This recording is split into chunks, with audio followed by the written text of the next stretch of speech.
전능하사 천지를 만드신 하나님 아버지를 내가 믿사오며 그 외아들 우리 주 예수 그리스도를 믿사오니 이는 성령으로 잉태하사 동정녀 마리아에게 나시고 본디오 빌라도에게 고난을 받으사 십자가에 못 박혀 죽으시고 장사한 지 사흘 만에 죽은 자 가운데서 다시 살아나시며 하늘에 오르사 전능하신 하나님 우편에 앉아 계시다가 저리로서 산자와 죽은 자를 심판하러 오시리라.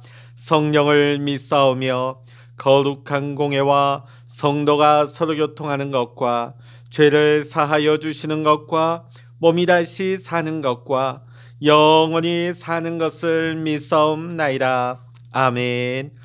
찬송가 546장입니다. 찬송 546장입니다. 주님 약속하신 말씀 위에서 영원토록 주를 찬송하리라. 소리 높여 주께 영광 돌리며 약속 믿고 굳게 서리라. 굳게 서리 영원하신 말씀 위에 굳게 서리 굳게 서리 그 말씀 위에 굳게 서리라. 주님 약속하신 말씀 위에서 세상 염려 내게 엄습할 때에 용감하게 힘써 싸워 이기며 약속 믿고 굳게 서리라. 굳게 서리 영원하신 말씀 위에 굳게 서리 굳게 서리 그 말씀 위에 굳게 서리라. 주님 약속하신 말씀 위에서 영원하신 주의 사랑 힘입고 성령으로 힘써 싸워 이기며 약속 믿고 굳게 서리라. 굳게 서리 영원하신 말씀 위에 굳게 서리 굳게 서리 그 말씀 위에 굳게 서리라. 주님 약속하신 말씀 위에서 성령 인도하는 대로 행하며 주님 품에 항상 안식 얻으며 약속 믿고 굳게 서리라. 굳게 서리 영원하신 말씀 위에 굳게 서리 굳게 서리 그 말씀 위에 굳게 서리라. 아멘. 이 시간 우리에게 주시는 하나님의 말씀 마가복음 4장 1절로부터 9절까지의 말씀 되겠습니다. 마가복음 4장 1절로부터 20절까지 읽도록 하시겠습니다. 마가복음 4장 1절로부터 20절까지입니다. 같이 읽겠습니다. 예수께서 다시 바닷가에서 가르치시니 큰 무리가 모여 들거늘 예수께서 바다에 떠있는 배에 올라 앉으시고 온 무리는 바닷가 육지에 있더라.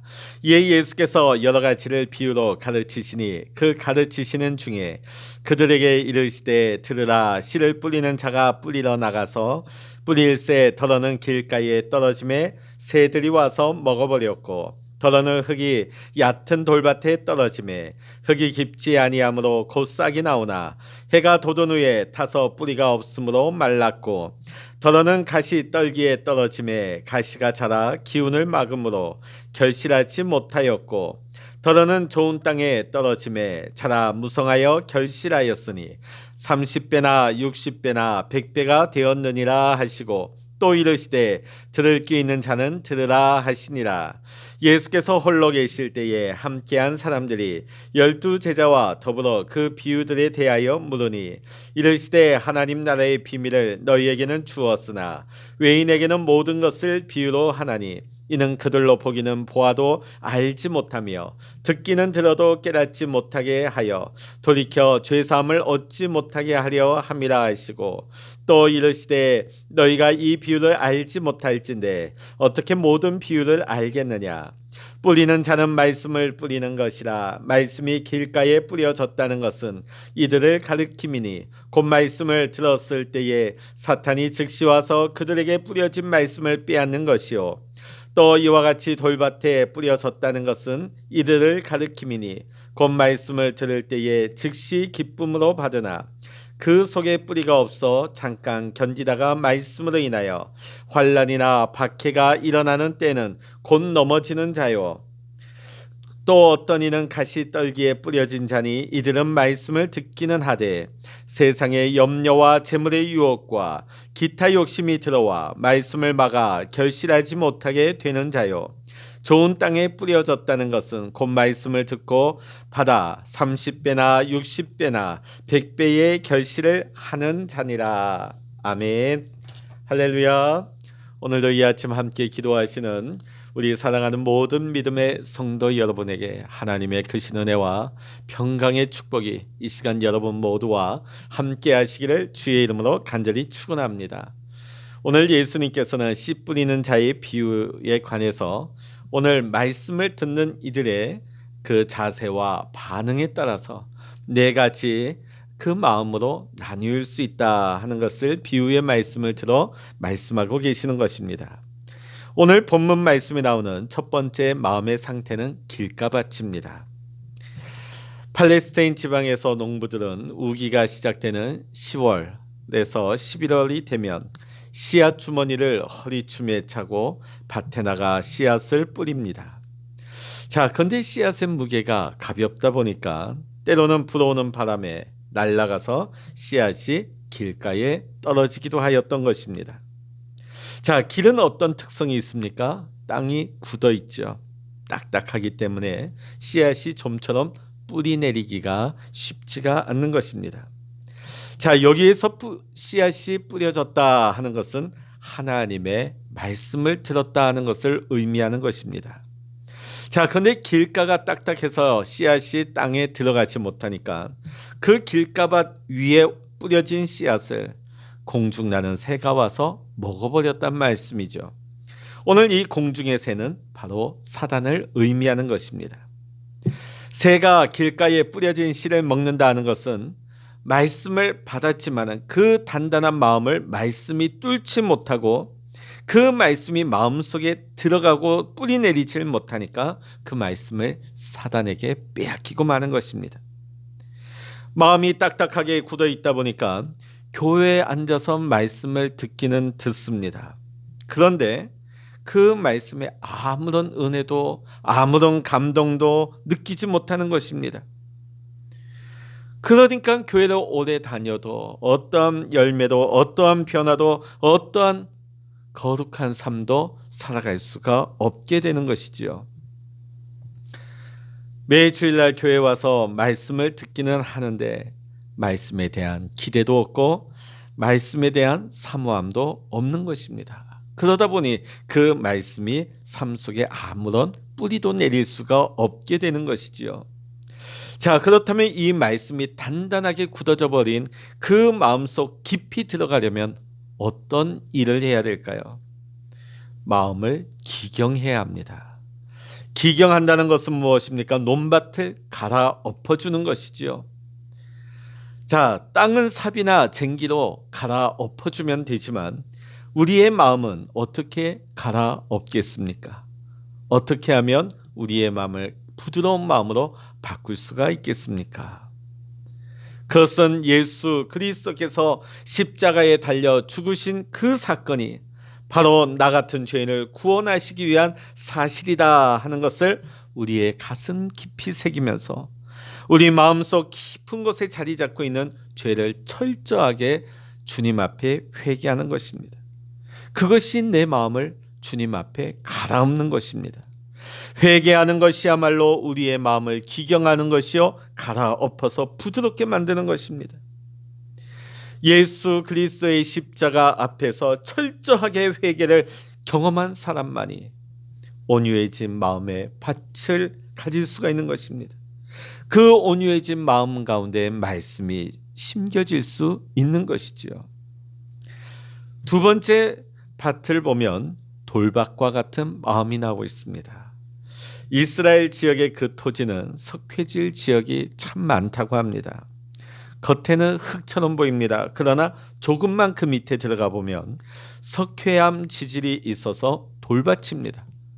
그러니까 뿌리가 깊게 내려가지를 못하게 되는 것입니다. 흙이 너무 얇다 보니까 뿌리가 조금 내려지다가 쨍쨍 햇볕이 내려질 때에 그 싹이 견디지 못하고 말라 죽고 마는 것입니다.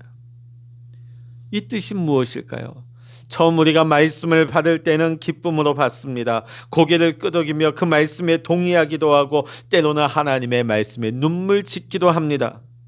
그런데 얼마 가지를 못하여서 말씀으로 인한 기쁨이 사라져버리고 우리가 시험을 받게 될 때에 믿음을 잃어버리는 사람이죠. 우리 주변에 보면 신앙생활하다가 갑자기 떠나는 분들이 있습니다. 믿음의 자리에서 교회 자리에서 떠나버리는 분들이 왕왕이 있습니다. 왜 그럴까요? 왜 이런 일들이 일어날까요? 오늘 여러분, 내 마음밭이 좋은 밭인지 아니면 돌밭인지 언제 알 수 있습니까? 역경과 환난을 통해서 그것이 드러나게 되어 있습니다. 우리의 신앙의 뿌리가 깊게 내려가게 되면 어떤 환난과 역경 가운데서도 인내하고 이길 수가 있는 것입니다. 오히려 그 어려움을 통하여서 아름다운 믿음이 그 역경 가운데서 빛나게 되는 것이죠. 그러나 돌밭과 같아서 신앙의 뿌리가 내려갈 수 없는 사람은 조금만 역경이 오면 다 떠나고 마는 것입니다. 신앙이 교회가 나에게 아무런 도움이 되지 않는 것 같다 하면서 교회를 떠나갑니다. 신앙을 저버립니다. 이것이 바로 돌밭의 마음을 가진 자들의 모습인 것이죠. 우리 마음밭에 말씀이 자라지 못하도록 방해하는 돌덩이들이 있습니다. 그 돌덩이가 무엇입니까? 교만의 돌덩어리요, 미움의 돌덩어리요, 상처와 열등감의 돌덩어리, 분노와 원망의 돌덩어리입니다. 이러한 것들이 깨지지 아니하면, 이러한 것들이 내 마음속에서 제거되지 아니하면 결코 말씀이 깊이 내려갈 수가 없는 것입니다. 세 번째로는 가시떨기밭과 같은 마음이 있습니다. 자, 7절의 말씀 우리 같이 한번 읽어보십니다. 마가복음 4장 7절입니다. 더러는 가시떨기에 떨어짐에 가시가 자라 기운을 막음으로 결실하지 못하였고. 자, 논밭에는 보면요, 여러 가지 잡초들도 뒤섞여서 올라오게 되어 있습니다. 자, 그런데 이 잡초뿐만 아니라 온갖 가시떨기들, 참 희한하게 곡식들보다 이 잡초들과 가시떨기들이 참 더 잘 자랍니다. 문제는 이 잡초와 가시떨기들이 영양분을 빼앗아 간다는 것이 문제이지요. 그러다 보니까 이 잡초가 우거지고 가시떨기가 자라게 되면 곡식이 잘 크지를 못하게 되는 것입니다. 곡식이 성장하지 못하도록 방해하게 되는 것이죠. 자, 그런데 오늘 우리 마음속에 우리의 믿음이 자라나지 못하도록, 말씀이 자라나지 못하도록 방해하는 가시떨기가 있다는 것을 예수님은 말씀하십니다. 자, 그러면 우리 마음속에 있는 가시떨기는 무엇일까요? 누가복음에 보면 가시떨기가 세 가지로 기록되고 있습니다. 하나는 세상 사는 염려입니다. 두 번째는 물질에 대한 탐욕입니다. 마지막 세 번째는 이로 인하여서 하나님을 향한 불신과 불순종의 모습인 것이죠. 자, 이러한 것들이 우리 그리스도인 안에서 말씀보다도 염려와 탐욕과 불신과 불순종의 이러한 영향력이 더 크게 작동하게 되는 것입니다. 자, 이러한 마음이 우리의 마음을 채우다 보니까 하나님의 말씀대로 순종할 수가 없는 것이죠.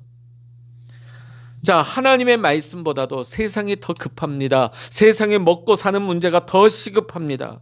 이러한 것들이 우리 마음속에 가시떨기인 것입니다. 마음속에 가시떨기가 있는 사람은 언제나 그 마음속에 세상 일에 대한 염려가 가득합니다. 마음속에 염려가 가득하다 보니까 하나님 앞에 감사하지를 못하게 되는 것이죠. 세상 염려가 마음을 가득 덮게 되니까 하나님이 베풀어 주신 은혜가 결코 은혜로 와닿지를 않는 것입니다. 염려의 가시덤불이 하나님의 은혜를 가리워서 보지 못하게 만드는 것입니다. 여러분, 오늘 가시덤불이 마음에 덮여 있다고 해서 그들이 말씀을 보지 않는 것이 아닙니다. 말씀을 사랑하지 않는 것이 아닙니다. 그들도 말씀을 봅니다. 말씀을 좋아합니다. 예배에 나오는 것도 좋아합니다. 말씀을 사모하기도 합니다. 그러나 세상의 염려과 재물에 대한 유혹과 욕심이 너무나 커서 그 말씀을 삼켜버리는 것입니다. 말씀이 집어삼켜지다 보니까 아무런 영적 열매와 성장을 거두지 못하고 끝나버리고 마는 것이죠. 말씀이 우리 안에 말라버리는 것입니다. 마지막 네 번째로는 좋은 땅의 마음이 나오고 있습니다. 8절의 말씀 우리 같이 한번 읽어보십니다. 마가복음 4장 8절입니다. 더러는 좋은 땅에 떨어짐에 자라 무성하여 결실하였으니 30배나 60배나 100배가 되었느니라 하시고. 아멘. 좋은 땅이 무엇입니까? 그 마음이 부드럽고 흙이 부드러워서 그 안에 돌덩어리가 없어요. 그러니까 뿌리가 깊이 자리 잡게 되고요. 어떠한 잡초나 가시딸기가 없어서 영양분을 빼앗지 않아서 그 열매가 30배, 60배, 100배의 결실을 거두게 되는 것입니다. 오늘 하나님께서는 우리에게 복을 주시고 우리가 축복의 열매를 많이 맺기를 원하십니다. 30배, 60배, 100배의 열매, 그 축복을 우리에게 맺기를 원하시는 것이죠. 오늘 우리가 교회에 와서 말씀을 듣는 거 소중합니다. 그러나 우리가 말씀을 듣고 나서 우리가 더 중요한 시간과 장소는 어디입니까? 우리가 그 말씀을 가지고 그 말씀대로 살아야 하는 우리의 가정, 우리의 일터, 내 삶의 현장입니다. 그 말씀이 우리 안에 심겨져서 말씀대로 적용하여 말씀으로 살아가는 우리 가정, 우리 일터, 우리의 삶의 현장이 열매 맺는 축복의 옥토가 되어야 하는 것이죠. 오늘 주님의 말씀을 듣고 지키며 행하는 우리 그리스도인들이야말로 옥토와 같은 마음을 소유하여서 30배, 60배, 100배의 축복의 열매를 맺어야 될 하나님의 사람들인 것입니다. 오늘 사랑하는 성도 여러분, 하나님께서는 우리 모두에게 축복의 씨앗인 말씀을 심어주십니다. 오늘 여러분의 마음밭이 좋은 마음밭이 되어서 하나님의 그 말씀의 씨가 여러분의 마음밭에 잘 심겨져서 뿌리 내리고 좋은 열매를 맺을 수 있는 축복의 옥토가 될 수 있기를, 여러분의 가정과 여러분의 생업의 현장, 여러분의 환경이 축복의 터전이 될 수 있기를 이 시간 주의 이름으로 간절히 축원합니다. 기도하시겠습니다. 할렐루야. 하나님 아버지 감사합니다. 오늘도 우리에게 축복의 말씀, 생명의 말씀의 씨앗을 우리에게 심어주심을 감사합니다. 우리의 마음밭이 좋은 마음밭 되어서 하나님 결코 우리의 마음밭이 돌밭 되지 말게 하시고 가시덤불로 덮여진 마음 되지 말게 하시고 하나님 좋은 마음밭이 되어서 말씀이 우리 안에 심겨지고 자라나서 좋은 열매를 많이 맺을 수 있는 아름답고 복된 축복의 터전과 같은 우리 가정, 우리 생업의 현장, 우리의 환경이 될 수 있도록 주님 인도하시고 축복하여 주시옵소서. 오늘 이 아침에도 하나님 앞에 엎드려 기도합니다. 기도할 때에 하나님 우리의 기도에, 하나님 우리의 부르짖음에 응답하여 주시고 그 기도의 열매가 우리 가정과 우리의 삶의 현장 가운데 30배, 60배, 100배의 열매로 나타나게 하여 주시옵소서. 모든 감사와 영광을 우리 주님께 올려드리며 우리 주 예수 그리스도의 이름으로 간절히 기도하옵나이다. 아멘. 찬양하라 내 영혼아, 찬양하라 내 영혼아, 내 속에 있는 것들아 다 찬양하라. 기도하라 내 영혼아, 기도하라 내 영혼아, 내 속에 있는 것들아 다 기도하라. 주여 일창으로 합심하여 기도하십니다. 주여